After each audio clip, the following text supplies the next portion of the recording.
नमस्कार, आदाब, सत श्री अकाल दोस्तों। हरे कृष्णा। कैसे हैं आप सब लोग? दोस्तों, अमेरिका के पूर्व राष्ट्रपति इब्राहिम लिंकन ने अपने पुत्र के शिक्षक को पत्र भेजा था 100 साल पहले,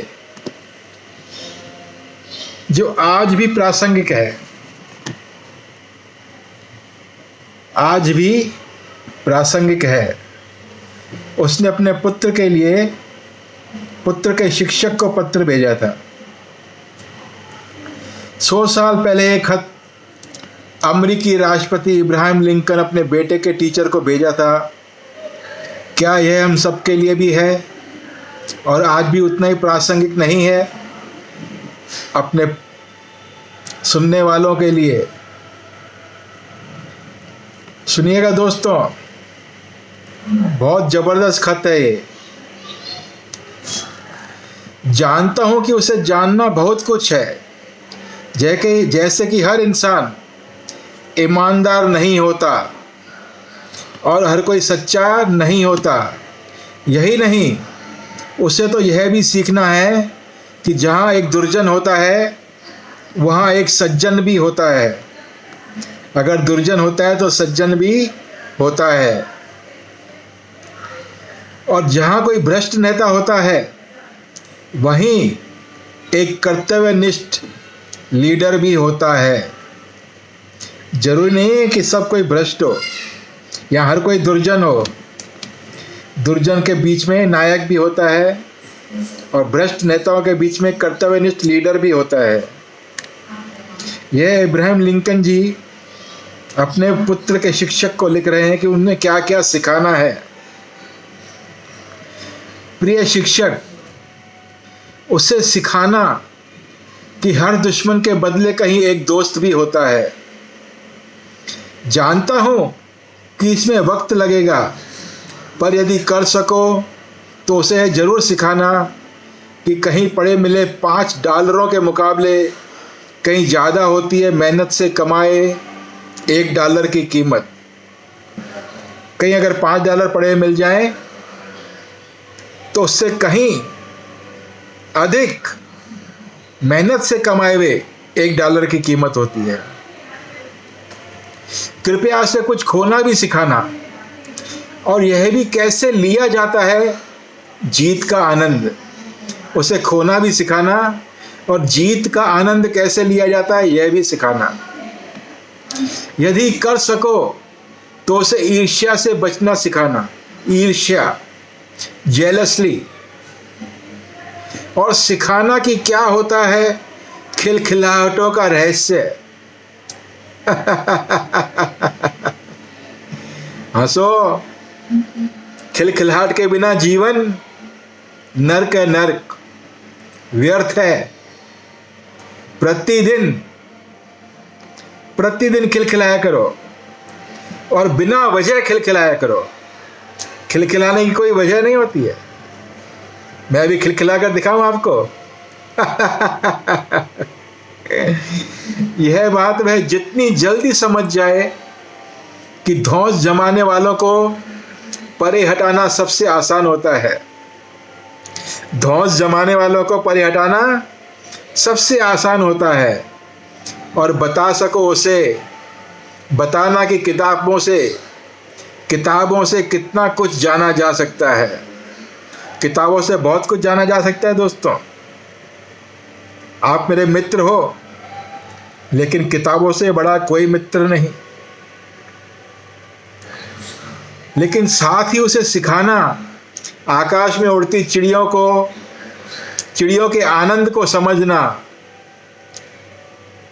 कभी ये आनंद देखा है आपने? टाइम नहीं मिलता आपको दोस्तों, इससे बड़ा आनंद नहीं है। कभी कौवों को रोटी खिलाना, तोतों को खिलाना, चिड़ियाओं को दाने खिलाना, उससे बड़ा आनंद नहीं है। पेड़ पौधों को पानी देना, दूसरे के द्वारा नहीं, मालिक के द्वारा नहीं, खुद देना। तुमसे बातें करेंगे पेड़ पौधे। और बता सको उसे बताना किताबों किताबों से कितना कुछ जाना जा सकता है, लेकिन साथ ही उसे सिखाना, आकाश में उड़ती चिड़ियों के आनंद को समझना, उसे बताना कि कड़ी धूप में भी शहद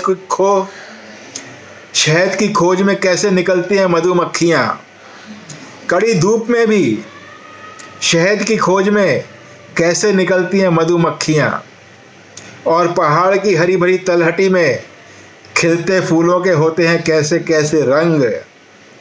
दोस्तों, देखे कभी रंग बिरंगे फूल? देखे होंगे, लेकिन दूर से देखते हो तुम लोग। पास जाके देखा करो, उनका एहसास किया करो।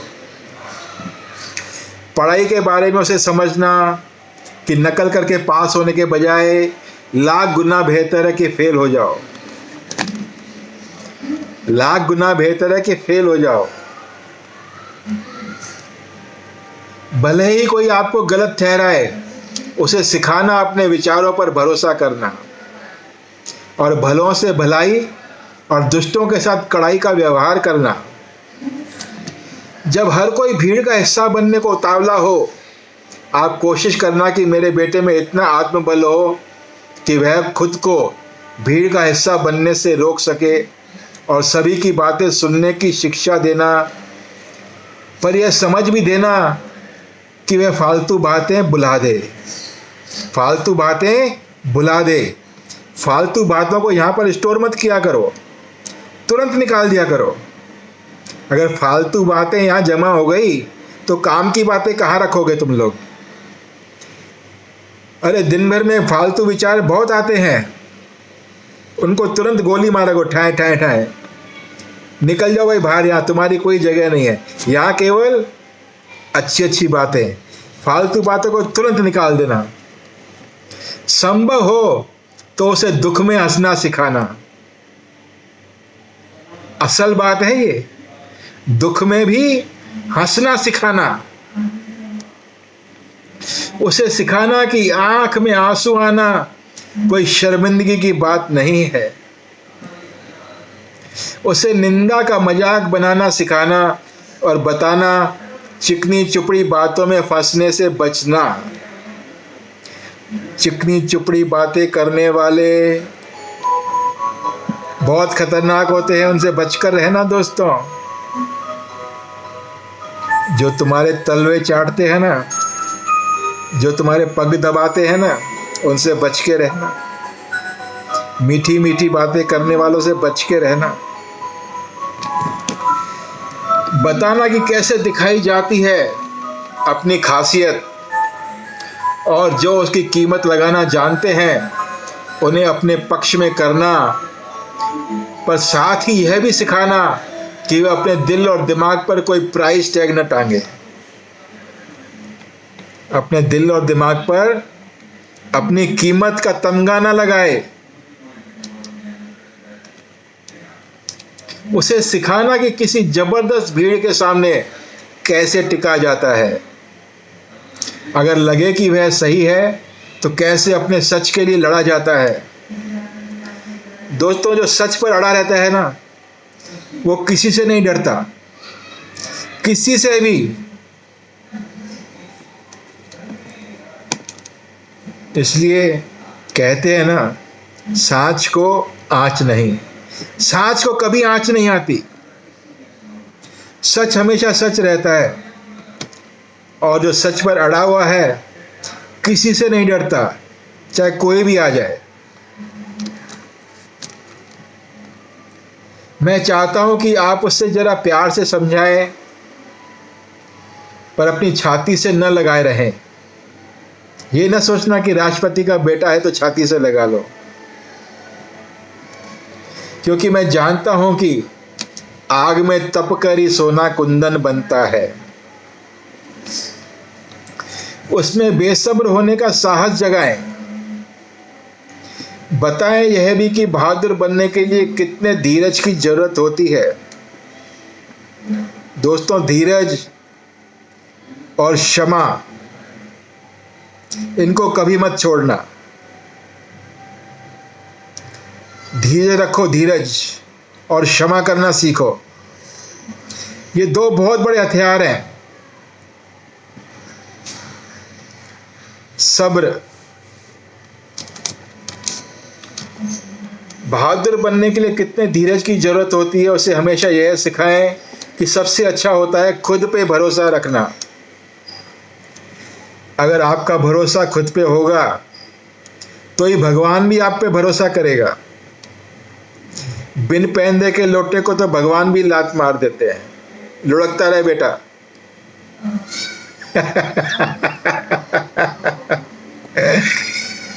अपने ऊपर पूरा भरोसा। बेशक आपसे मैं काफी ज्यादा उम्मीदें लगा रहा हूं, जितना मुमकिन हो उतना ही करना। सचमुच एक बेहद अच्छा बच्चा है मेरा बेटा। दोस्तों, बहुत जबरदस्त पत्र है ये और आज भी प्रासंगिक है। आज भी प्रासंगिक है दोस्तों।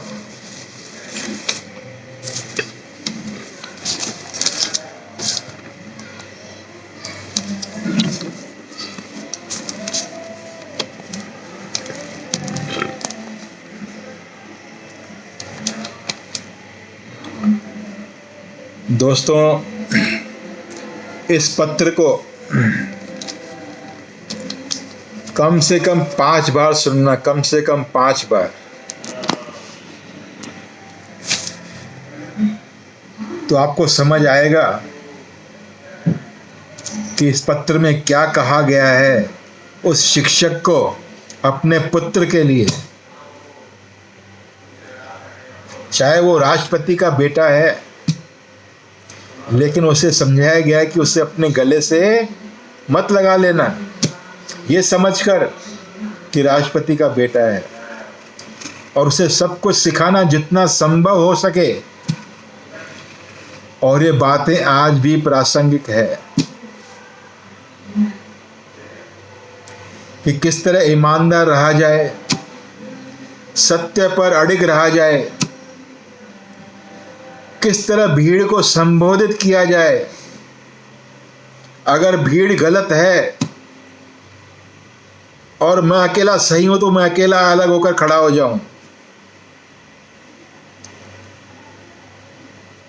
दोस्तों, ये वही काम कर सकता है जिसमें सच कहने का साहस हो और सच सुनने का साहस हो।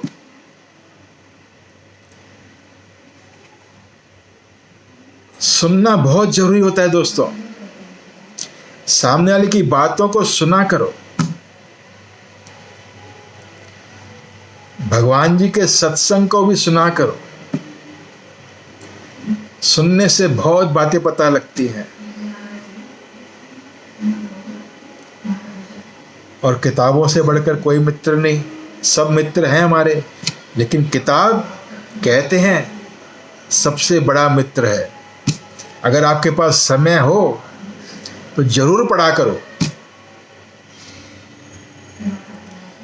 दोस्तों, अगर आपको ये पत्र अच्छा लगा हो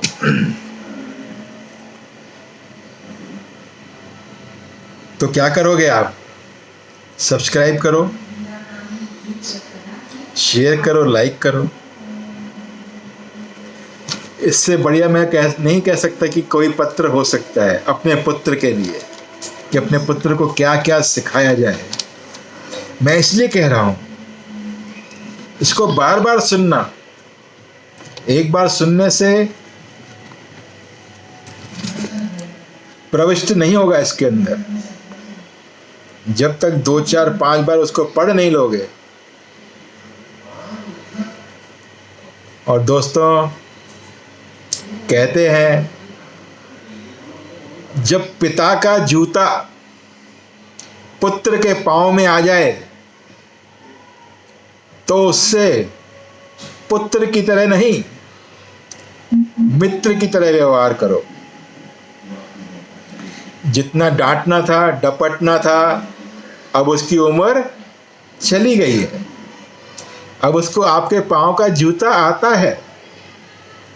इसलिए कोई बात समझानी है तो भी मित्रवत,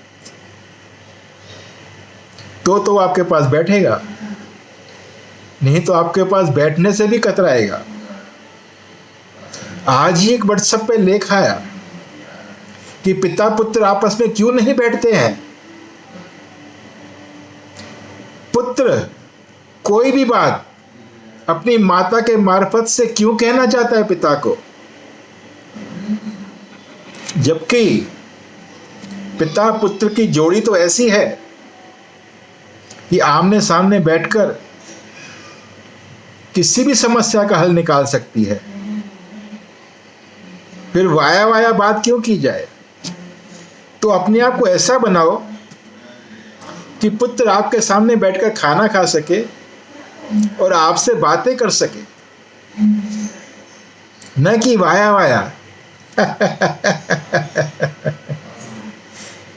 मेरा पुत्र मेरे सामने बैठता है, लेकिन कई बार वो भी वाया वाया बात करता है।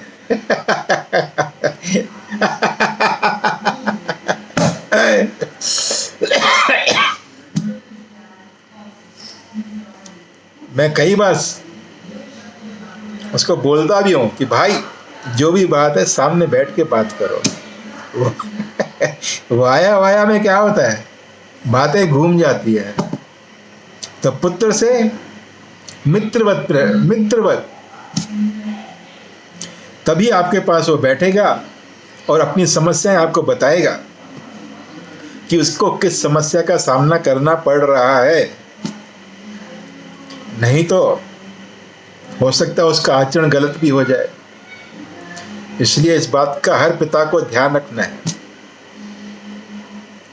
जब अपने पांव का जूता आ जाए तो कभी समझाना, डांटना डपटना नहीं, समझाना उसको।